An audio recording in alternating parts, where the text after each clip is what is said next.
6월 한 달 동안에는 성경의 특별한 세 가지 주제를 가지고 설교를 하려고 합니다. 평소 주일 설교는 한 본문을 택하고 그 본문을 근거로 해서 주로 설교하는데, 앞으로 세 주 동안에는 성경에서 가장 중요하다고 할 수 있는 세 가지 주제를 성경 전체 배경에서 살펴보려고 합니다. 오늘 다룰 첫 번째 주제는, 우리가 성경의 핵심 주제가 예수 그리스도라고 말씀을 하는데 어떻게 예수 그리스도 중심으로 성경을 읽어야 할 것인가. 두 번째 주제는, 성경에는 다양한 하나님의 이름이 나타납니다. 그 이름을 어떤 식으로 이해하고 성경을 바르게 해석을 할 것인가. 세 번째는, 우리 장로교 신학, 우리 교회 신학을 늘 개혁주의, 개혁신학이라고 표현을 하는데 성경은 과연 개혁신학을 어떤 식으로 말씀을 하고 있는가. 큰 세 가지 주제를 다루어 보려고 합니다. 오늘 설교 제목이 성경의 어느 곳을 찔러도 그리스도의 피가 나온다입니다. 우리 한번 같이 한번 해볼까요? 성경의 어느 곳을 찔러도, 성경의 어느 곳을 찔러도 그리스도의 피가 나온다. 그리스도의 피가 나온다. 지난주까지 출애굽기 16번에 걸쳐서 설교를 하게 되었습니다. 광야길을 똑같이 걸어가지만 두 부류의 사람이 있다고 했죠. 방랑자와 순례자입니다. 앞뒤 없이 향방 없이 걷는 방랑자가 있는가 하면, 광야길을 걸어도 목적이 분명한 사람, 순례자의 길을 걷는 사람입니다. 누구나가 땅 위에서 광야 같은 인생을 살아가지만, 그러나 우리는 목적이 분명한 순례자의 길을 걷는 사람들입니다. 속도보다 중요한 것이 방향이라고 말을 하곤 합니다. 잘못된 방향을 접어선 마라톤을 하면 열심을 뛸수록 목적지에서 멀어지게 될 것입니다. 2017년도 10월 22일에 이탈리아 베네치아 마라톤 대회가 있었을 때였습니다. 앞에 선두 그룹이 한참 달려가다가 되돌아오는 참 신기한 사건이 생겼어요. 방향을 잘못 접어든 겁니다. 6명이나 선두 그룹이 뒤처지게 되었고 결국에는 수상을 하지 못하게 되었습니다. 잘못된 방향이라면 열심을 내면 낼수록 목적지에서 멀어질 뿐입니다. 성경을 해석하는 것도 마찬가지입니다. 성경은 명확한 방향이 있고 성경이 기록된 목적이 있는 겁니다. 목적에서 벗어나게 되면 자기 나름대로의 해석이 되어서 하나님이 원하시는 말씀을 깨달을 수가 없게 되겠죠. 제가 대학원에서 영문학을 공부를 할 때 아담의 타락을 두고 여러 문학가들이 다양하게 다루는 것을 보았습니다. 아담이 하나님 앞에 반항해서 범죄하고 타락한 것을 두고 인간이 에덴 동산이라는 온실에서 탈출한 것으로 해석하는 사람들이 있어요. 마치 아담의 이야기를 그리스 신화처럼 얘기하는 거죠. 제우스 신의 손에서 불을 훔쳐서 인간에게 준 프로메테우스의 영웅처럼 아담을 묘사하는 이런 인문학자들도 들어있습니다. 우리는 이렇게 성경 해석하는 것을 잘못된 해석이라고 말해야 되죠. 왜 그렇습니까? 기록된 성경이라고 아무렇게나 해석하는 것이 아니고 반드시 성경에는 방향이 있고 의미가 있는 것입니다.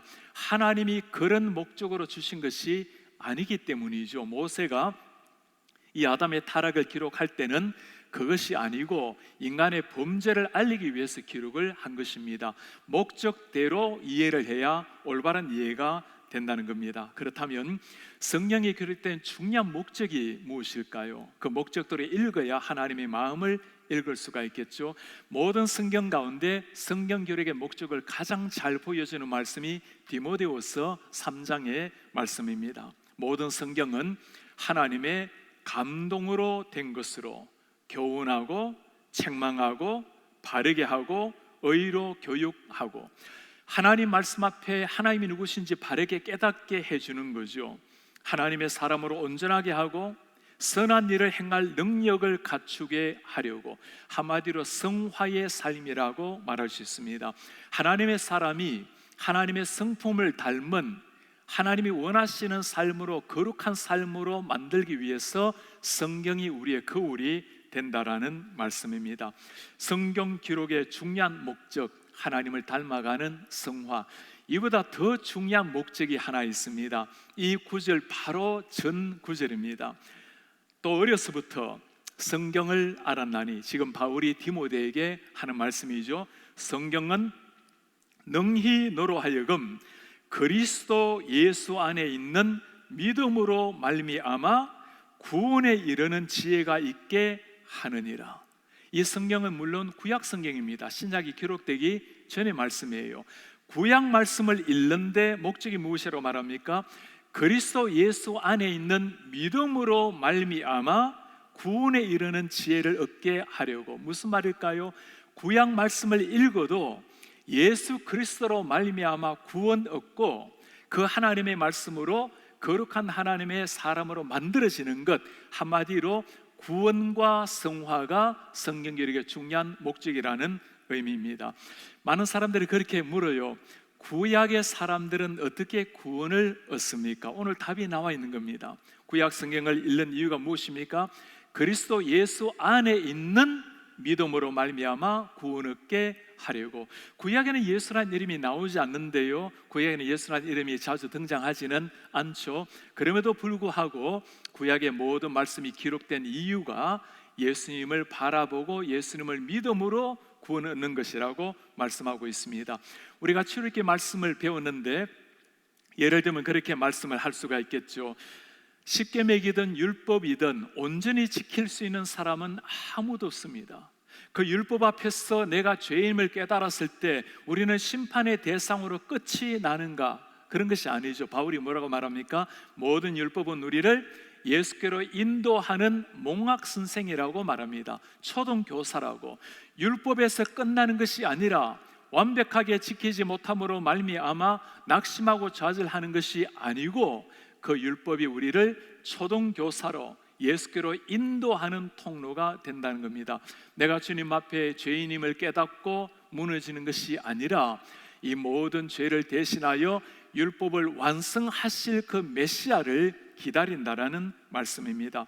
우리가 성막을 자세히 한번 살펴보았죠. 성막을 볼 때마다 곳곳에 예수 그리스도의 그림자를 발견을 했습니다.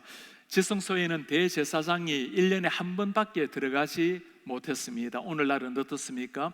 예수님께서 십자가에 돌아가시고 위로부터 휘장이 찢어지고 모든 사람이 예수님께로 나아갈 수 있는, 하나님께 나아갈 수 있는 길을 얻게 된 것입니다. 성막에서 그들은 매일 죄를 회개하고 번제를 드렸습니다.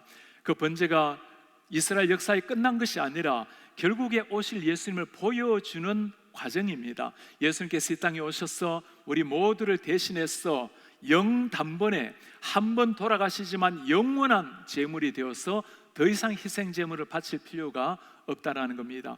구약의 모든 말씀이 구약에서 끝나는 것이 아니라 자가 오실 우리를 구원하실 메시아를 바라보게 한다라는 말씀입니다. 어떤 말씀을 읽더라도 이런 하나님의 구원, 예수 그리스도의 눈으로 읽게 되면 하나님이 원하시는 목적대로 성경을 읽을 수가 있게 되는 겁니다. 요한 칼빈은 이것을 두고 안경에 비유를 했습니다. 빨간 안경을 끼다 보면 모든 게 빨갛게 보이고 파란색 안경에는 세상에 파랗게 보이겠죠.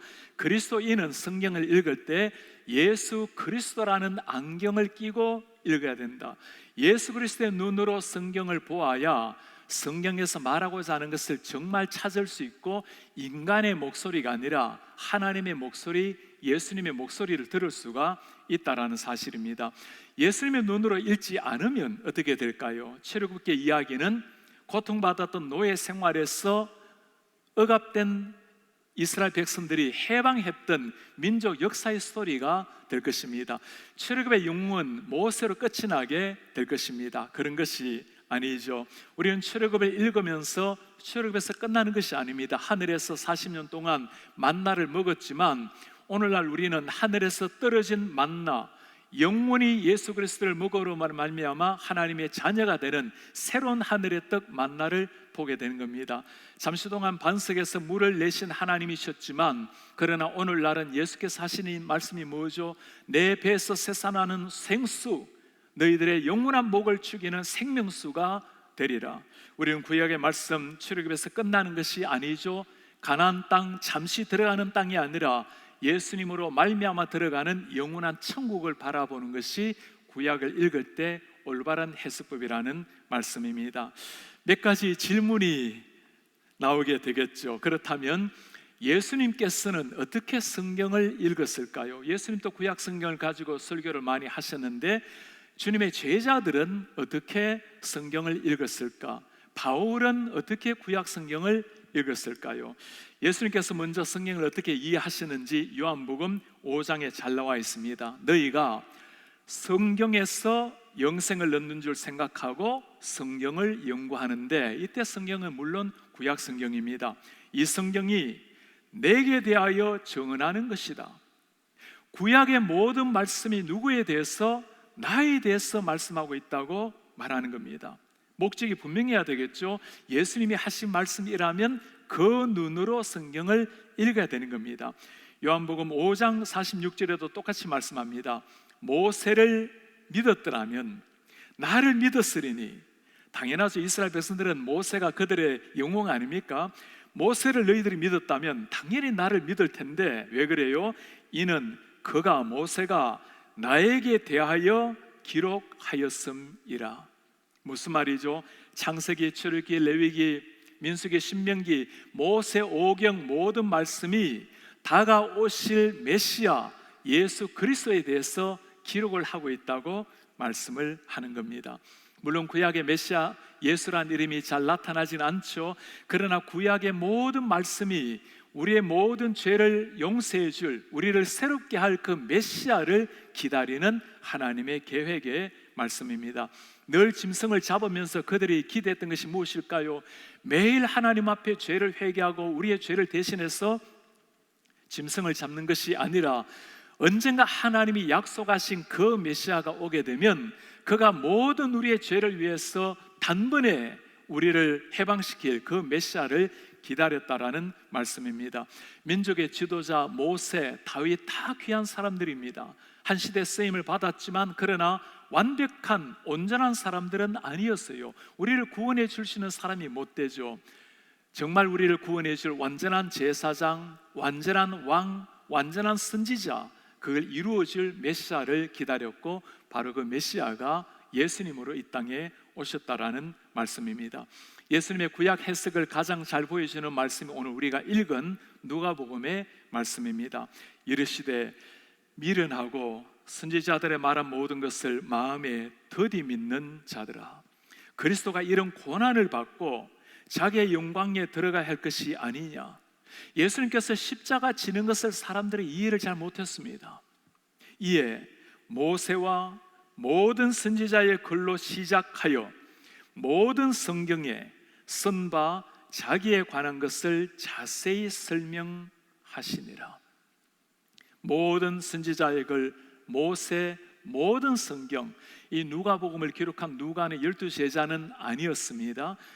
그는 역사가였어요. 예수님의 행적을 소상하게 연구하고 신구약 당시 상황을 전부 다 연구하고 난 다음에 내렸던 마지막 결론입니다. 구약의 모든 말씀이 장차 다가오실 예수 그리스도를 향해서 나아간다라는 것이고, 예수님이 하신 그 말씀을 정확하게 기록을 해 놓은 겁니다.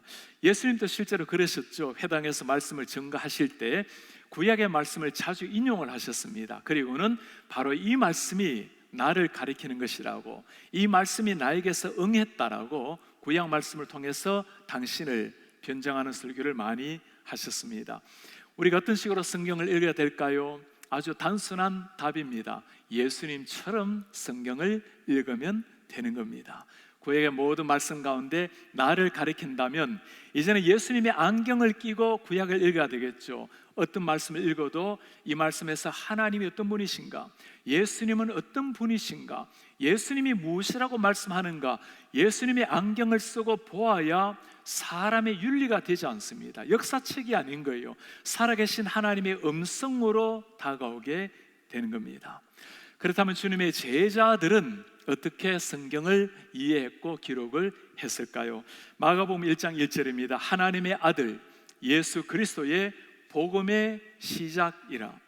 마가복음은 첫 시작이 하나님의 아들 예수 그리스도의 복음의 시작으로 해서 예수님의 행적을 쭉 설명을 하고, 그러므로 이 예수가 우리의 주님이시라면, 구원자라면 땅끝까지 가서 이 복음을 전파하라고 마지막을 맺고 있는 겁니다. 요한복음은 또 마찬가지입니다. 20장에 오직 이것을 기록함은, 그렇습니다. 정말 요한이 예수님과 3년 동안 따라다녔으니 하고 싶은 얘기, 기록할 게 얼마나 많겠어요.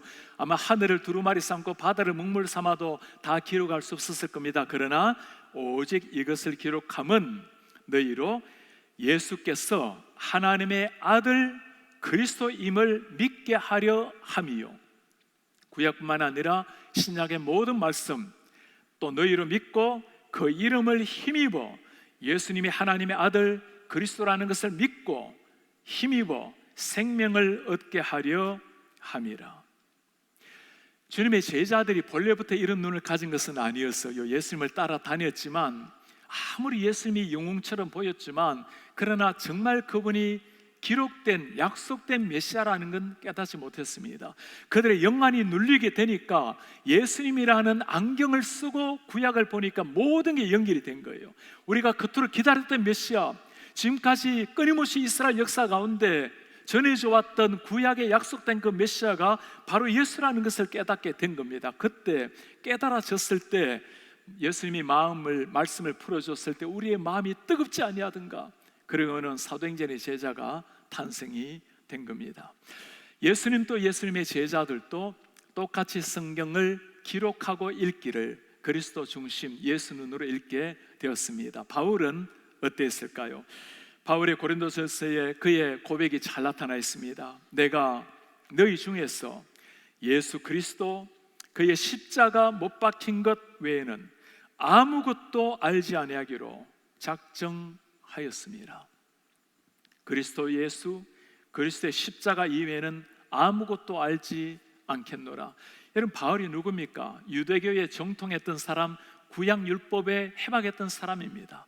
이제까지는 구약율법을 그렇게 암송했고 하나님을 그렇게 사랑했지만 눈이 안 뜨여지니까, 영의 눈이 열려지지 않으니까 예수님이 누구인지를 몰랐던 거예요. 정말 성령을 받고 주님을 만나고 다시 구약 성경을 보니까 모든 게 깨어진 겁니다. 모든 성경 말씀은 예수 그리스도 안에 있는 구원을 얻게 하려고 바울의 위대한 고백이 오늘까지 우리에게 전해지고 있는 겁니다. 성경에는 이렇게 구약 성경을 읽다가 하나님을 만난, 예수님을 만난 사람이 들어 나타나 있죠. 여러분, 사도행전의 빌립 집사 스토리가 기억이 납니까? 사마리아 땅에 복음을 전하러 들어갔어요.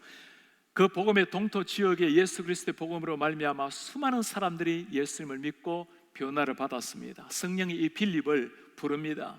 광야로 가라. 광야로 달려갑니다. 구스네 씨를 만났죠. 마침 그때 그가 구약 성경 이사야의 글을 읽고 있었어요. 묻습니다. 당신이 이런 것을 깨닫습니까? 지도해 주는 사람이 없으니 내가 어떻게 깨닫겠습니까?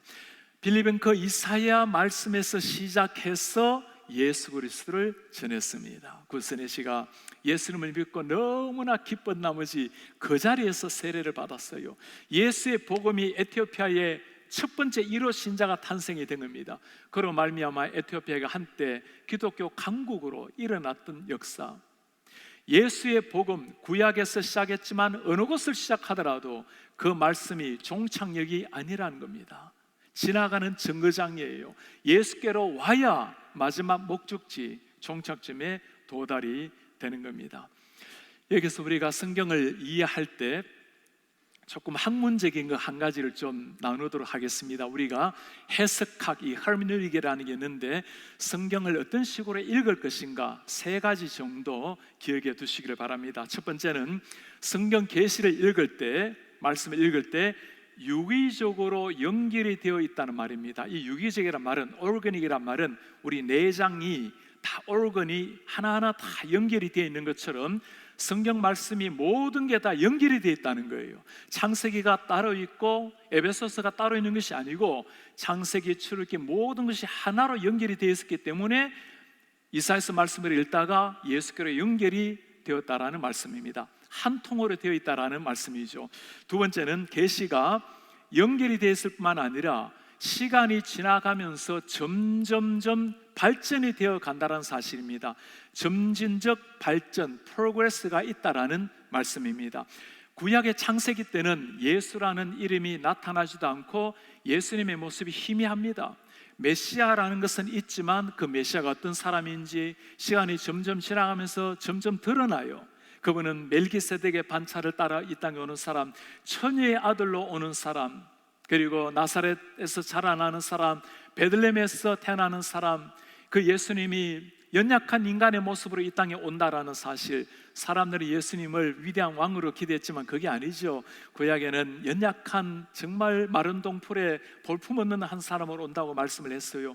점점 시간이 지나가면서 그 예수님이 어떤 사람인지 밝히 드러나고 마지막 예수님께 오셔서 바로 내가 그라고 말씀을 하는 겁니다. 마치 식물이 조그만할 때는 씨앗으로 있다가 이제 점점 싹이 나고 나무가 자라나고 열매 맺는 것처럼 창세기 말씀부터 점점 발전이 되어서 예수님께로 나아간다라는 사실입니다. 마지막 세 번째는 이 말씀이 나아간다면 무엇을 향해서 나아가는가? 연결이 되어 있다고 했는데, 발전이 이루어진다고 했는데 발전의 마지막이 무엇인가? 그게 예수님의 십자가와 부활의 사건이라는 말씀입니다. 모든 성경의 핵심은 예수 그리스도의 십자가 부활. 왜 그렇습니까? 성경 자체가 죽은 인류를 살려내기 위한 하나님의 계획이기 때문에 십자가와 부활로 말미암아 새로운 세상, 죽음에서 생명이 탄생이 되었기 때문입니다.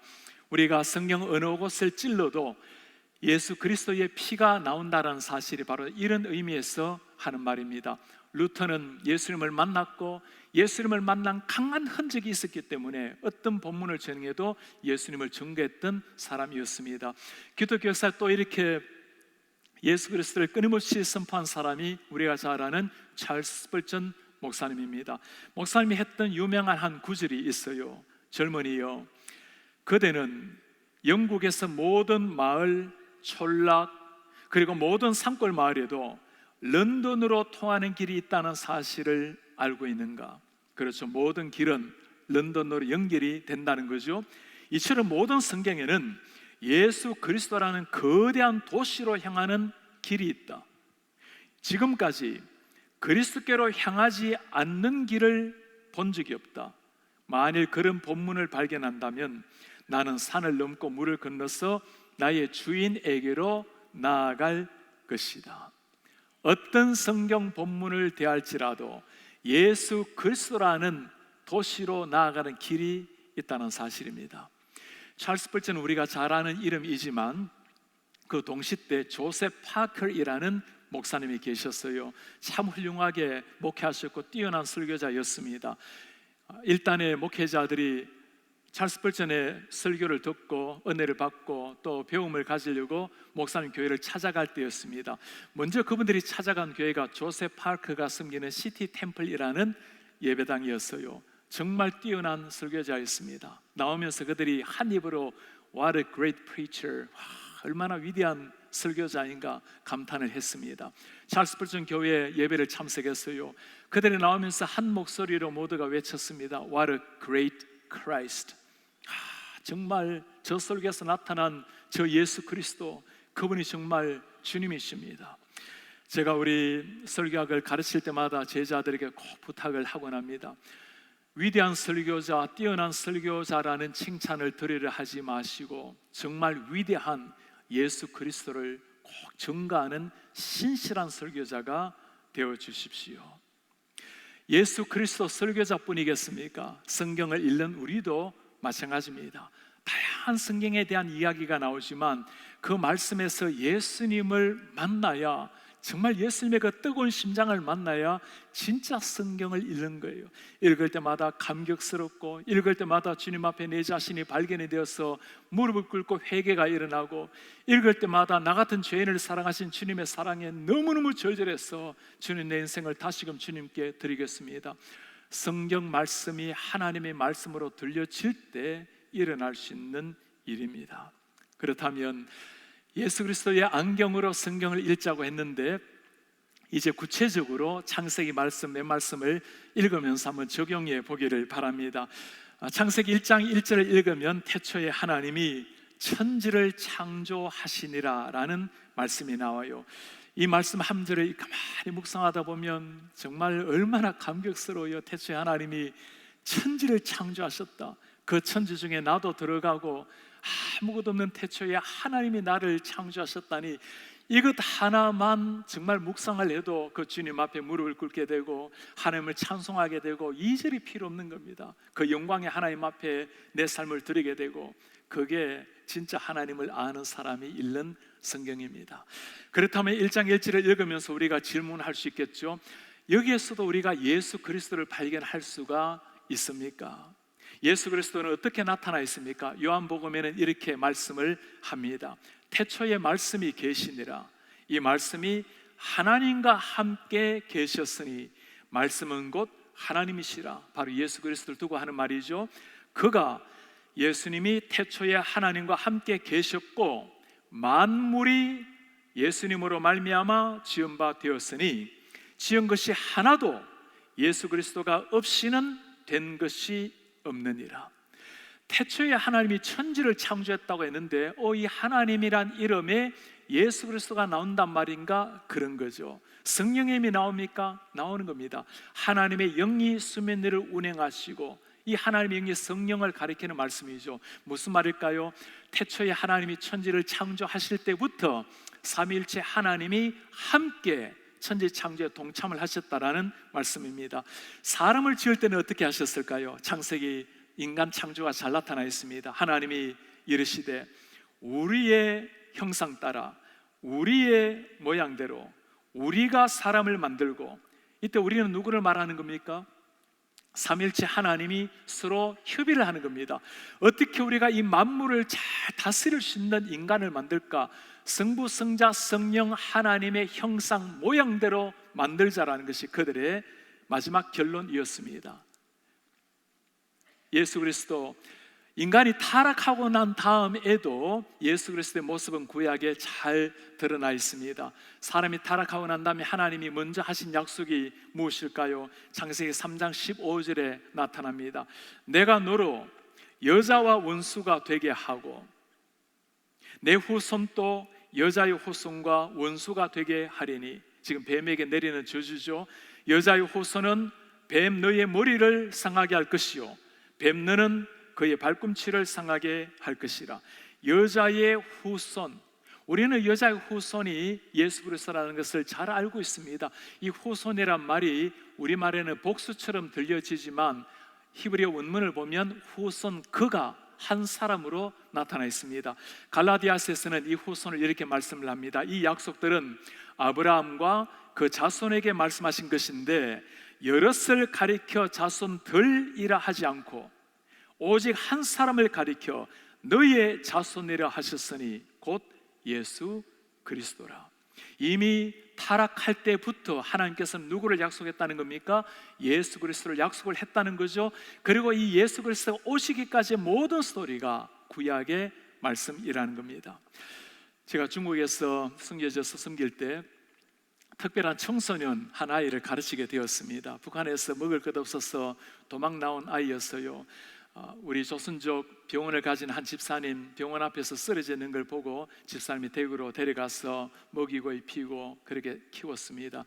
선교사님이 이 아이를 저에게 데리고 와서, 목사님, 이 아이가 얼마나 영특한지 하루 종일 밥을 먹고 성경을 읽는데 신약은 이미 다 외웠다는 거예요. 말 그대로 다 외우고 구약도 상당히 외우고 있는데 성경을 수백 번 읽은 거죠. 그런데 아직까지 예수님을 못 믿는다는 거예요. 믿는다는 것 자체가 이 아이 머릿속에는 남지 않는다는 거예요. 자기 친구들 죽어가는 거 보고 부모님들 굶어 죽는 걸 보면서 누구를 믿는다는 것 자체가 불가능해진 아이입니다. 이 아이에게 예수님을 믿도록 좀 도와주세요. 제가 그 친구에게 창세기를 펼쳐놓고 3장 15절을 먼저 읽었어요. 여인의 후손이 뱀의 머리를 박살내는데 이 후손이 누구인지 알겠느냐 물었더니 예수 그리스도라고 답을 하는 거예요. 제가 너무 놀래가지고, 아니 누가 가르쳐 줬냐고, 어떻게 그걸 알 수 있냐 했더니 자기가 성경을 수도 없이 수백 번을 읽다 보니까 성경이 하나로 쫙 꿰어 있었다는 거예요. 그리고 그분이 바로 나중에 다 역사가 지나고 예수라는 걸 알게 되었습니다. 그렇게 예수님을 만나게 되었고 지금은 한국에서 참 좋은 청년으로 그렇게 섬기고 있어요. 어떤 말씀이라도 구약에 있는 그림자 예수 그리스도, 그러나 우리 눈에 그림자처럼 보일 뿐이지 그분은 실제로 모든 말씀마다 다 스며 들어가 있는 주님이십니다. 예수 그리스도 이 복음이 있어야 우리의 영혼이 살아날 수가 있죠. 십자가의 복음, 부활의 복음이 있어야 정말 영혼이 살아나는 겁니다. 한국 교회는 참 하나님의 특별한 은혜를 받았어요. 모든 게 다 부족했지만 초창기에 선교사님들이 예수 그리스도의 복음, 십자가 복음을 확실하게 전했습니다.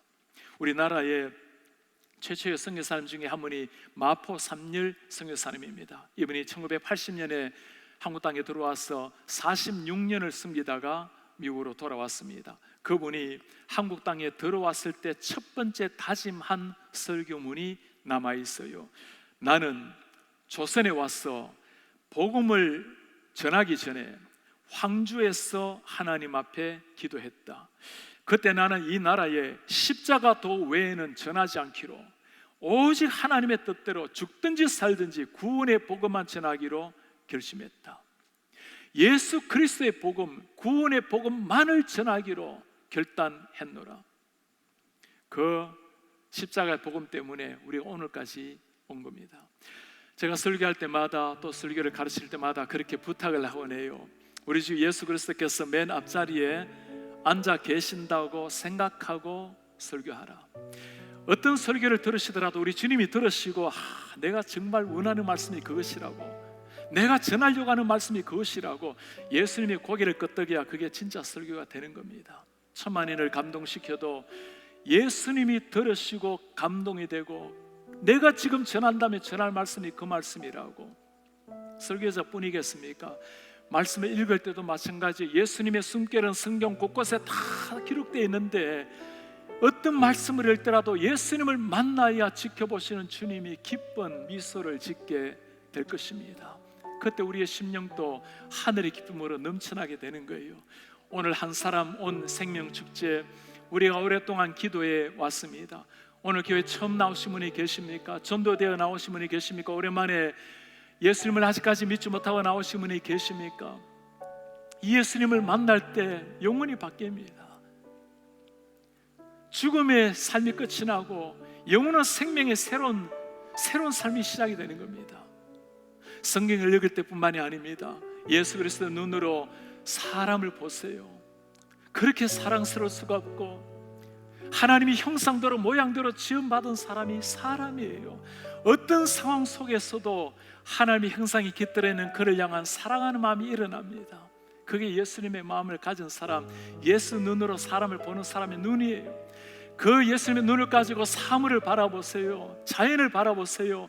아름다운 저 새소리, 하나님이 창조한 창조물입니다. 아무 이렇게나 짓밟히는 꽃송이 하나도, 들풀 하나도 하나님이 만드신 것이기 때문에 그걸 볼 때마다 오 하나님 천지 창조주를 찬송을 하게 되는 거예요. 완전히 새로운 삶이 시작이 되는 겁니다. 주님의 눈으로 성경을 보면 예수님이 보입니다. 주님의 눈으로 사람을 보면 사랑스럽습니다. 주님의 눈으로 세상 만물을 보면 하나님을 찬송하게 되는 겁니다.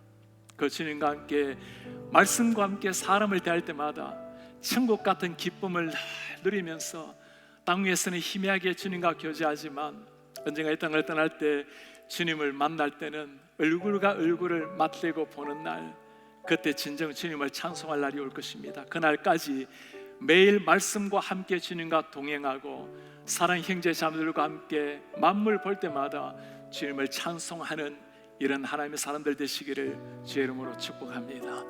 다시 일어나셔서 말씀 가슴에 새기고 찬송합시다. 예수 하나님의 공의, 주님 독생자 그의 나라 임하십니다. 주의 나라 영원하며 그의 나라 무궁하리. 왕의 위엄과 능력 이제 임하였으니 주의 주권, 주의 통치, 주의 나라 힘과 권세 임하네. 예수 하나님의 공의. 예수 하나님의 공의, 주 독생자 그의 나라,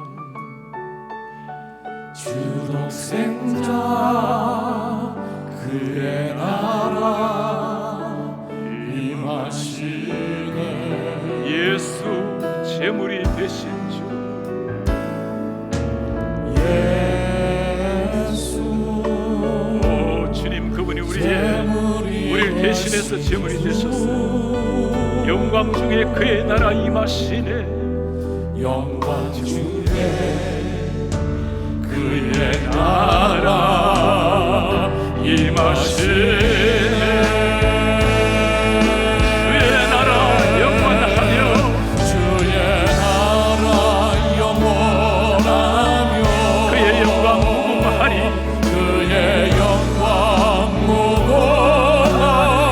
왕의 위엄 능력 왕의 위엄과 능력 이제 임하였으니 이제 임하였으니 주의 주권과 주의 통치와 주의 나라 주의 나라 힘과 권세 임하네. 예수 하나님의 예수 하나님의 공의 주의 나라 영원하며 주의 나라 영원하며 그의 나라 무궁하리. 그의 할렐루야. 영원하신 하나님의 그 나라 무궁하리. 왕의 위엄과 능력 왕의 위엄과 능력이 이제 임하였으니 이제 임하였으니 주의 주권과 주의 통치 주의 나라 주의 나라 힘과 권세 임하네. 예수 하나님의 예수 하나님의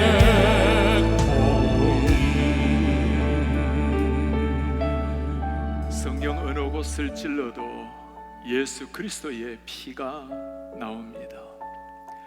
어떤 성경을 펼쳐도 그 예수님의 심장의 소리를 듣는 것, 예수님의 마음을 품은 사람, 예수의 안경을 끼고 성경을 읽는 사람이 발견하는 겁니다.